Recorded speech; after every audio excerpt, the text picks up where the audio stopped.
This weekend, Sisu Road to Revenge drops in theaters. I was a big fan of the first Sisu. I saw this at its world premiere at Fantastic Fest. The director walked out beforehand and said, "This movie is bigger and better than the first film." Now, they're always supposed to say that.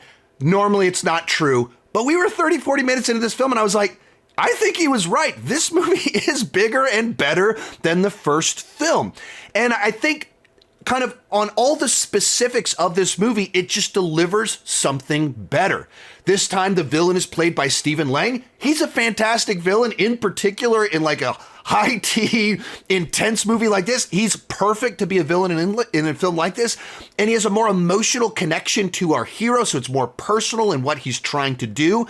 This time, it's basically a chase movie. It's a vehicular chase movie, so it's sort of his version of Mad Max Fury Road, where the sequences involve planes, trains, automobiles. They're all bigger, more sensational than the action in the first film. I think there's more action, and it's on has more variety to it because of the vehicles and the way that it changes settings, and it's just faster paced likewise because of it. Like, one chase sequence was very reminiscent of Raiders of the Lost Ark and The Last Crusade. The chases from those merged into one, except with a bunch of blood and guts spraying everywhere.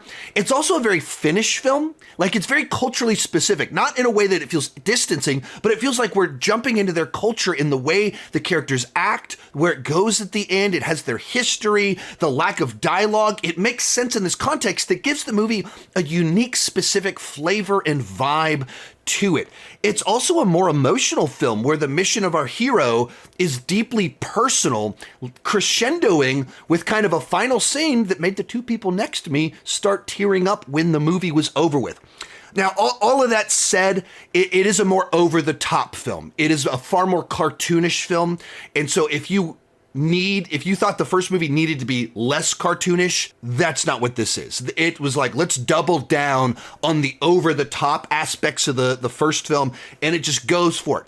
For me, that actually made the over-the-top stuff work a little bit better because it commits to that tone and that extreme sort of action and set pieces. I saw 25 movies at Fantastic Fest. This was my second favorite movie of the whole festival. I love these types of action movies, and this one delivered everything that I wanted out of it. The first movie will always be more fresh and original because it's our first time with that character. But on all the specifics, I think this movie delivered more, and it delivered better.